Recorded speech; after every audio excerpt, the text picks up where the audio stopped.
आप सभी को मेरा नमस्कार। तो दोस्तों, आज मैं आपके लिए इस वीडियो में बैसाख पूर्णिमा व्रत कथा लेकर आई हूँ। कांतिका नामक नगर में राजा चंद्रहास से राज्य करते थे। उनके नगर में एक धनवेश्वर नाम का ब्राह्मण भी अपनी पत्नी सुशीला के साथ रहता था। इनके घर में किसी प्रकार के धन की संपत्ति की कोई कमी नहीं थी, लेकिन ब्राह्मण के कोई संतान नहीं थी, जिसके कारण दोनों पति पत्नी बहुत ही ज़्यादा दुखी रहते थे।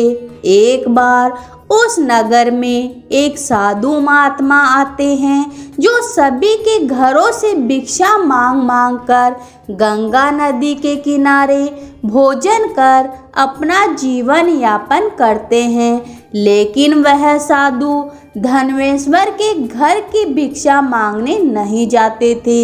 यह देखकर सुशीला और धनवेश्वर बहुत दुखी हुए और जाकर उस साधु महाराज से पूछे कि महाराज, आप सभी के घरों की भिक्षा लेते हो, लेकिन हमारे घर की नहीं लेते हो, ऐसा क्यों? तब साधु महाराज बोले कि तुम निसंतान हो और ऐसे घर से भिक्षा लेना पतितियों के अन्न के समान होता है। मैं पाप का भागीदार नहीं बनना चाहता, इसलिए तुम्हारे घर से भिक्षा नहीं लेता हूँ। यह सुनकर धनवेश्वर बहुत दुखी हो जाता है और साधु महात्मा से पूछता है कि ऐसा कोई उपाय बताइए जिससे मुझे भी संतान सुख की प्राप्ति हो जाए। तब साधु महाराज ने उस दंपति को 16 दिन तक माँ चंडी के पूजन की सलाह दी, जिसके बाद धनवेश्वर और उसकी पत्नी ने ऐसा ही किया। दंपति की आराधना से प्रसन्न होकर माँ काली प्रकट हुई और सुशीला को गर्भवती होने का वरदान दिया और कहा कि प्रत्येक पूर्णिमा को दीपक जलाए। ऐसे भी सभी पूर्णिमा को दीपक की संख्या बढ़ती जाना, जब तक 32 दीपक न हो जाए। माता के आशीर्वाद के फलस्वरूप सुशीला गर्भवती हो गई। काली माता के कहे अनुसार वह प्रत्येक पूर्णिमा को दीपक जलाती रही। माँ काली की कृपा और आशीर्वाद से दंपति के घर एक सुंदर पुत्र ने जन्म लिया, जिसका नाम धनवेश्वर और सुशीला ने देवदास रखा। देवदास जब बड़ा हुआ तो धनवेश्वर ने उसे विद्या ग्रहण करने के लिए काशी भेजा। काशी में देवदास के साथ एक अजीब दुर्घटना घटी, जिसके कारण धोखे से देवदास का विवाह हो गया। जब देवदास ने बताया कि वह अल्प आयु में है, फिर भी उसका विवाह जबरदस्ती करवा दिया गया। कुछ समय बाद जब काल देवदास के प्राण लेने आया, तो काल देवदास के प्राण नहीं ले पाया। जब काल ने यमराज जी से कहा कि वह देवदास के प्राण लेने में असमर्थ है, जिसके पश्चात यमराज जी ने इसके पीछे का कारण जानने के लिए भगवान शिव और माता पार्वती जी के पास गए। तब माता पार्वती जी ने माता काली के वरदान के वृतांत को सुनाया और कहा कि ब्राह्मण दंपति ने पूर्णिमा का व्रत रखा था, इसलिए काल देवदास का कुछ नहीं बिगाड़ पाया। तभी से कहा जाता है कि पूर्णिमा के दिन व्रत करने से काल से मुक्ति मिलती है और संतान प्राप्ति अवश्य होती है। तो प्रेम से बोलिए भगवान जी की जय हो। भगवान आपकी सारी मनोकामनाएं पूरी करे।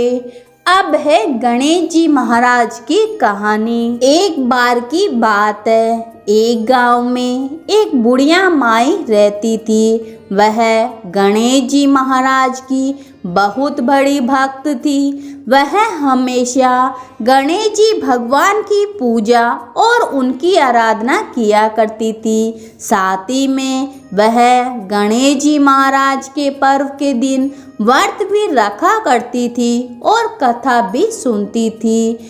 इससे पता चलता है कि बुढ़िया माई भगवान श्री गणेश जी महाराज की बहुत बड़ी भक्त थी। लेकिन उस बुढ़िया माई के पास भगवान श्री गणेश जी महाराज की एक भी मूर्ति नहीं थी। वह हमेशा सोचती थी कि अगर कहीं से गणेश जी भगवान की मूर्ति मिल जाए तो मुझे उनकी पूजा और आराधना करने में आसानी हो जाए। वह मिट्टी का गणेश जी बनाती और उनकी रोजाना पूजा करती।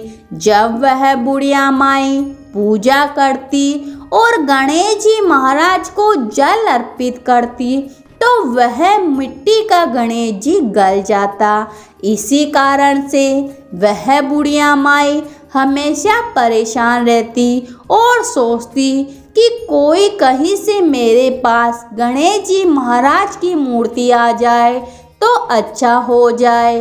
एक दिन की बात है कि बुढ़िया माई कहीं रास्ते से जा रही थी तो उसने रास्ते में देखा कि एक मिस्त्री घर को का पत्थर काट काट कर उसकी डिजाइन बना रहा है। तब वह बुढ़िया माई भी उसे मिस्त्री के पास जाकर कहती है कि भाई आप पत्थर काट के डिजाइन बना रहे हो तो मुझे इन्हीं पत्थर में से एक छोटा सा गणेश जी भगवान की प्रतिमा बनाकर दे दो तो तुम्हारा भला होगा। मैं गणेश जी महाराज की बहुत बड़ी भक्त हूँ, उनकी पूजा पाठ करती हूँ। मैं रोजाना पूजा के समय मिट्टी का गणेश जी बनाती हूँ, लेकिन जब मैं उनकी पूजा करती हूँ और उन पे जल अर्पित करती हूँ तो वे गल जाते हैं। तब मिस्त्री ने कहा कि हे बुढ़िया माई, मैं जितनी देर में तुम्हारी मूर्ति बनाऊंगा उतनी देर में मैं एक दीवार खड़ा कर सकता हूँ। मिस्त्री ने बुढ़िया माई को मना कर दिया। तब बुढ़िया माई को उस पर गुस्सा आ गया और बुढ़िया माई ने गुस्से में कहा कि जा तेरी दीवार टेढ़ी हो जाए। ऐसा कहकर बुढ़िया माई तो चली गई। अब मिस्त्री बनावे और ढावे, बनावे और ढावे। अब मिस्त्री ने बहुत कोशिश की दीवार बनाने की, लेकिन वह दीवार टेढ़ी हो जाए। ऐसा करते करते उसको शाम हो गई। शाम को जब सेठ जी आए और उन्होंने देखा कि आज तो कुछ भी काम नहीं किया है, तब उन्होंने मिस्त्री को बुलाकर पूछा कि भाई आज तुमने कुछ भी काम नहीं किया।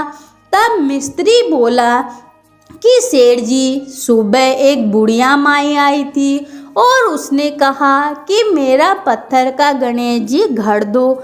मैंने नहीं गढ़ा तो उसने कहा कि राम करे तुम्हारी दीवार टेढ़ी हो जाए।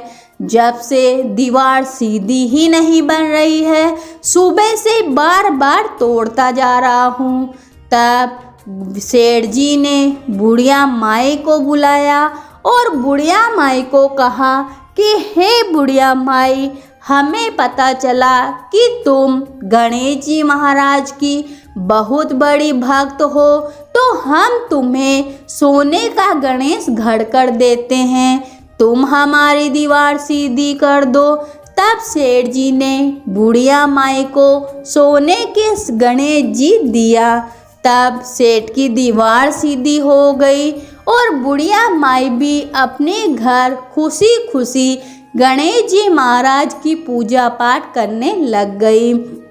तो हे गणेश जी महाराज, जैसा आपने बुढ़िया माई का मान बढ़ाया और सेठ जी की दीवार सीधी की, वैसे अपने सभी भक्तों पर कृपा बनाए रखना, सभी की मनोकामना पूरी करना। तो प्रेम से बोलिए गणेश जी भगवान की जय हो।